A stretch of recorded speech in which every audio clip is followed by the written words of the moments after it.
Alain Prost looks set to win the 1983 Formula 1 World Championship, only to have it snatched from his grasp at the final moments by Nelson Piquet and Brabham-BMW. This is a short view back to the past when rocket fuel shot to the F1 title. Gentlemen, a short view back to the past. Piquet and Brabham won the season opening Brazilian Grand Prix, but nobody could really stamp their authority on the season in the early part of the campaign. In fact, there were 5 different winners in 5 different cars in the first 5 Grand Prix. That's perhaps less of a surprise when you think there were 11 different winners in the whole of the 1982 season, and there had been a big rule change right at the end of that year. Ground effects were banned and flat bottoms were brought in, catching many teams by surprise. Brabham's Gordon Murray even had a very well developed design on the drawing board. In fact, 2 cars had been built and Brabham boss Bernie Ecclestone had them crushed. Murray's new car, the BT52, had the weight distribution moved towards the back to improve traction, because obviously there was less grip without the ground effects. It was a neat and tidy car, but in the first half of the season it was rarely as quick as the Renault and Ferrari cars. As F1 moved through the summer part of its season, Alain Prost started to edge away in the championship fight. After his 4th win of the season in Austria, he was 14 points clear of Piquet, with both Ferrari drivers, René Arnoux and Patrick Tambay, also in contention with 4 races still to run. However, the big challenge to Renault supremacy had already made itself known at Brabham. BMW had developed a special fuel, and it had brought it out at the German Grand Prix, the race before Austria. Some commentators rather unkindly dubbed the new fuel Nazi rocket fuel, and that's actually because it had its roots back in the Second World War. BMW, led by engine genius Paul Rocher, tracked down chemical experts BASF. They produced a synthesised fuel. The key was more slower burn chemicals within the fuel. This solved BMW's main problem of detonation with its inline 4-cylinder turbocharged engine. Previously they'd been limited to around 650 brake horsepower, but this new fuel allowed it to go 750 and later more.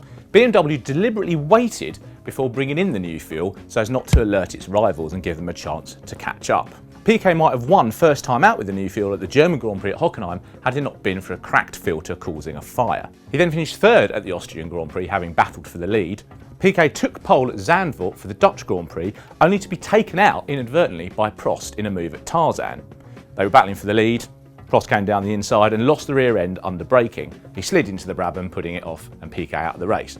Prost didn't get much further, so after that race the gap was still 14 points between the two of them with 3 races to go, and René Arnoux was sat between them.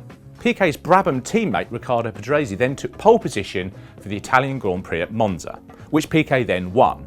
At the same time, Prost's Renault failed him and he got no points at all. The leading Brabham had suffered from very high temperatures during the closing laps at Monza, but Piquet was able to nurse it home to victory.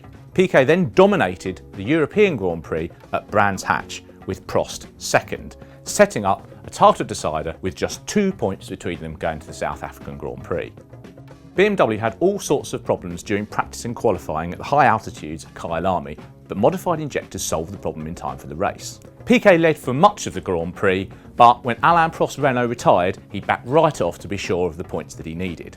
Riccardo Patrese came through to take victory, while Piquet came home 3rd to become the first turbocharged Formula 1 world champion.